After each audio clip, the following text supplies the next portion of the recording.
The third and final Remnant 2 DLC is finally here. With it comes a ridiculous amount of trinkets, weapons, a new endgame grind, a new archetype, and of course an adventure. There's also a few free additions like Boss Rush and Prisms. For this video, I'll be sticking to discussing the actual paid content of the update, although I do have plans to cover the new game mode and Prism system in future videos. So what do you get when you purchase the DLC? A new Nerud storyline, a bunch of rings and amulets, I would count them but there's way too many of them, and the collective amounts I have right now include the free ones, 2 new long guns, 1 handgun, 2 melee weapons, 2 new armor sets, 3 slottable mods, 8 mutators, 2 relics, 2 concoctions, 1 consumable, 4 new traits, and the new archetype, Warden.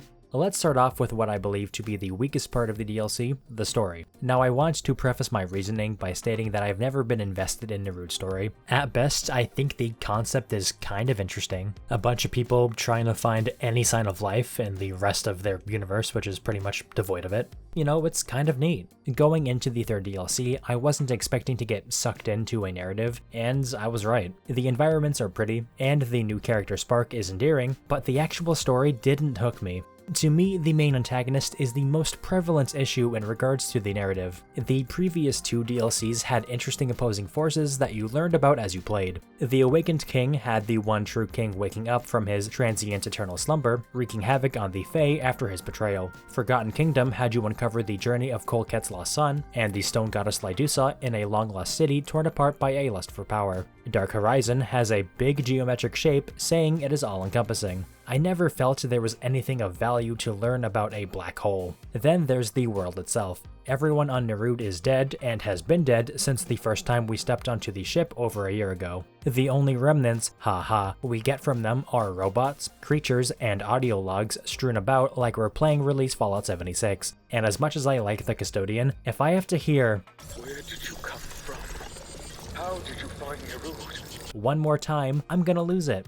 I personally would have liked to visit the location maybe in the middle of a Nerudian conflict before the jump through Ellipsis Tora. Perhaps our sudden presence in their search for other life would throw a wrench into the plans of some higher-ups. Maybe we'd have a chance to see a pre-gluttonous Talratha or Shalhala working with Nerud as their guardian. Anything besides more dead people, bugs, and robots. To me, Nerud has not and continues to not be a very interesting location from a narrative perspective. Compounded by the fact that this is the final DLC, it narratively feels like going out not with a bang, but a whimper. I really think this should have been the first DLC, with the Yeisha or Losum one being the final. The latter DLC stories are written far better, and would have been a more fitting closer in my eyes for a final chapter. I mean, I think most people would have preferred new locations and a continuation of the base game story, especially to explain whatever the hell happened at the end of it, but it seems we'll have to wait until Remnant 3 to get more of the main story. Thankfully, the stuff not attached to Nerud is a bit more proper as a send-off, although some questions still remain unanswered. I'm also not sure I entirely buy Mudtooth's story at the end, although I do appreciate the tie-in with Kronos. Before we move on to the rest of the DLC's content, I might as well throw in this last talking point in regards to the world and level design. As always, the art team knocks it out of the park. Pretty visuals like the omnipresent black hole are a given in these expansions. However, I do feel like the environmental details like the harvesting fields full of fully grown Nerudian crops could have been left off to the side and not repurposed as combat arenas. It was never an insurmountable challenge, of course. I just like to, you know, see what is shooting at me. A few of the side areas also pose some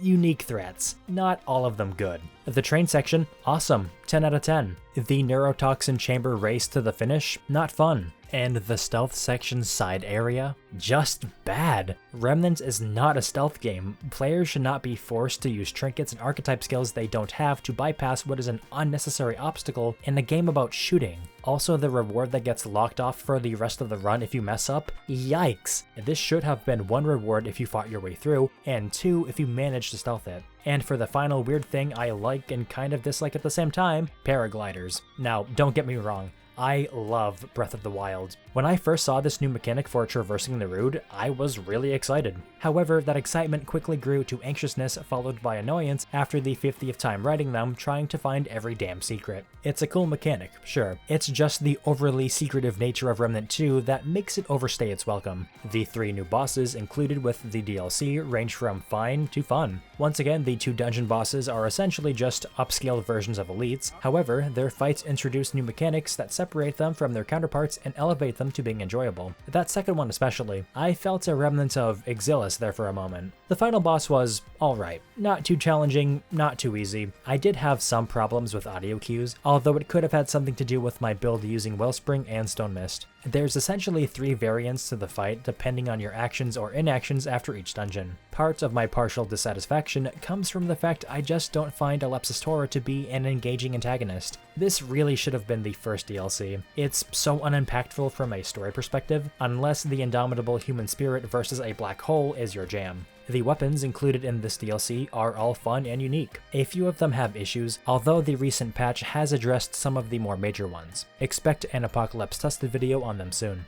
A lot of the gear this time around is centered around shields and haste. Although shields can't overstack like they could in the past, it's easier than ever to achieve immortality with them thanks to the new selection of rings, traits, and fragments. It's kind of insane how strong shields can be when you fully invest in them. The new prism system in particular pushes the limit of what they can do to new heights. This DLC also sports 4 new traits, double what we got in the previous 2. All of them are fantastic, and add even more build variety to what is already an overwhelming amount of options.